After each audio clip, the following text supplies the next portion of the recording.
and this and that. And at the time I was an alcoholic too, so between hotels and here and then sports, I was working there. I was hardly home anyway, so anyway, that's why she left. I guess she just got tired of it or something like that. So she said, I'm leaving, I'm going to go with this other man. And I said, well, if that's what you want, go ahead. So she did.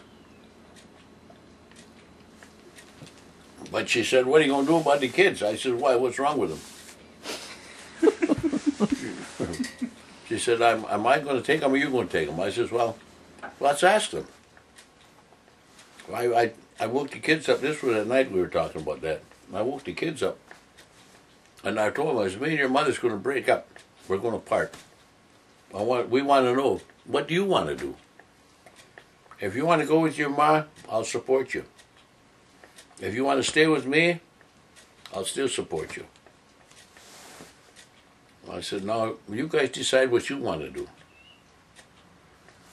So I left them. We left them alone, let them talk. The oldest girl and the boy she must have been about 8 years old at the time. My boy must have been about 6. He's a couple of years younger. And the baby was just fairly small. She was about 5, maybe 4 or 5 at the time. So anyway, we waited for about maybe half hour. We were sitting downstairs talking. And I asked her why she wanted to leave us. She said that I wasn't paying no attention to her or something like that. I don't know. I'm forgetting what actually happened. I said, oh, okay. So finally, I called the kids down and I said, have you decided what you want to do? They said, yeah. My oldest girl, she said, yeah. I said, what's your answer? She said, we're going to stay with you, Dad. So I said to my wife at the time, there's your answer. I said, tomorrow, you can go. In the meantime, we better go to sleep. So we all went back to bed. Next day, she packed up her stuff and left. But I think that was a shock to her when the kids said they're going to stay with me. Because the stability was there, was here. Even though that everything was maybe not quite right, but still, it was here. It was in the old log house. So after she left, I sat the kids down, I said, you know, it's going to be tough for a little while. I said to that was my oldest girl on the phone with her.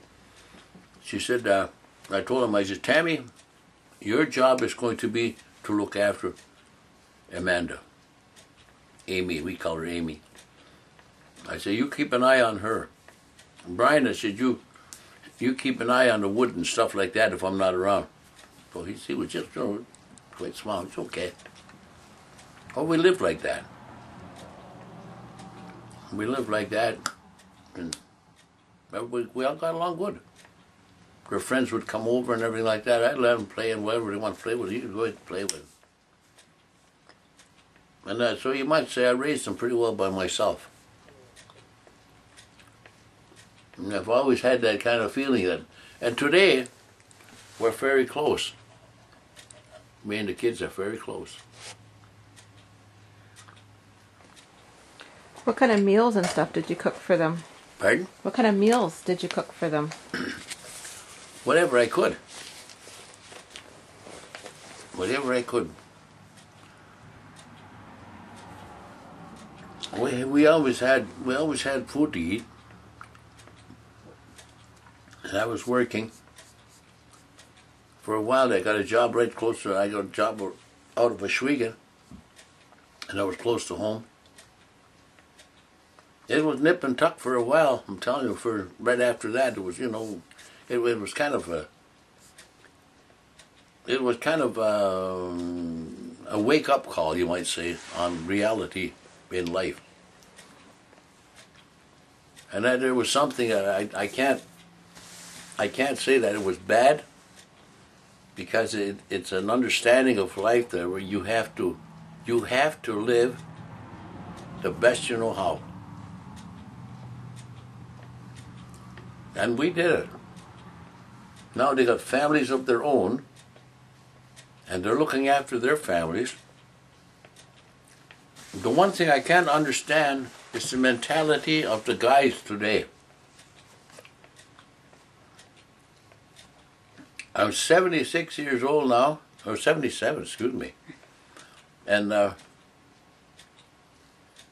raised these families, these kids. Some have gone on to be noticeable in life. The one family, the two girls that was in that family, they were both killed. And now we're still going. I'm still going. And it's just ironic to think now that I can't hardly get around too good myself anymore. Being a diabetic and heart attack and everything like that.